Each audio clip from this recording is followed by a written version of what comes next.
وزي ما عودناكم تغطيه حصريه لقناه صدى الملاعب لدوري ابطال مصر، والنهارده هنا في سهره رمضانيه ممتعه ومعانا نجوم مختلفين عن العاده وهم اولياء امور فريق الباير. اهلا وسهلا بيك، نتعرف بيك. اهلا وسهلا بيك، معاك مهندس احمد شعراوي والد فارس شعراوي 2012 مهاجم نادي انبي. نتعرف بحضرتك.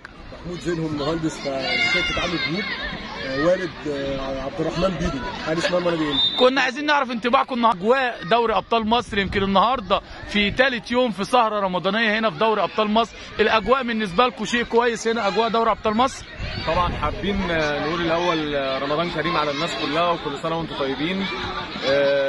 تنظيم رائع، بطوله كويسه جدا، المستويات هايله، مدربين على اعلى مستوى، حكام محترمين. باذن الله البطوله تطلع بشكل كويس والولاد كلهم يستفيدوا، ان ده الهدف من البطولات اللي انتم بتعملوها، ان الولاد في الاخر يستفيدوا ويحتكوا احتكاك كويس، وان شاء الله باذن الله تطلع بطوله كويسه وربنا يكرمكم جميعا ان شاء الله. لو حابب تقول النهارده للشعب المصري كله تهنئوا برمضان تقول لهم ايه؟ كل سنه وانتم طيبين جميعا، واتمنى يبقى الناس هنا تيجي تتفرج على الاجواء هنا، حاجه مشرفه، حاجه جميله بصراحه، وفي احتكاك جامد جدا للعيبه، وفرق فعلا من الفرق تقيله قوي ما شاء الله واقفه على رجليها، يعني حاجه حلوه قوي بصراحه يعني. شايف دوري ابطال مصر احتكاك كويس الاولاد بتستفاد من خلاله؟ طبعا لو احنا ما كناش شايفين كده ما كناش اشركنا اولادنا في البطوله دي. لا، بطوله محترمه جدا بصراحه، والواحد مبسوط ان هو شايف المستوى ده، وان شاء الله من تقدم لتقدم باذن الله. شايف النهارده تفاعل كبير قوي يمكن من على الخط، والكابتن اسعد فرقتك بتلعب، بيبقى احساسك ايه كولي امر؟ ولو عايز تقول لابنك رساله وهو في الملعب بتقول له ايه؟ لا طبعا احنا ما بنقدرش نفتح بقنا ولا بنتكلم بصراحه، بس في كابتن كبير بصراحه واقف على الخط يقدر ان هو بقى يكاتشن كويس قوي، وما شاء الله يعني انا شايف ان الولاد ما شاء الله كلهم كل واحد عامل اللي عليه وزياده، ولا بجد بجد حاجه مشرفه جدا جدا جدا يعني. مثلا الاعلى لابنك نفسه يبقى زي مين؟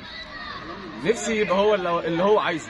احنا مش عايزين نبقى زي حد، احنا بنربي ولادنا ان هم يطلعوا احسن ما عندهم واحسن ما فيهم، وفي الاخر احنا بندعي وبنعمل اللي علينا وربنا يقدر لهم يا رب الخير يا رب، ايا كان ايه هو يعني. لو هتوجه رساله شكر النهارده للجهاز الفني للاعبين لاولياء الامور اللي بيجوا يساندوا من خلال دوري ابطال مصر تقول لهم ايه؟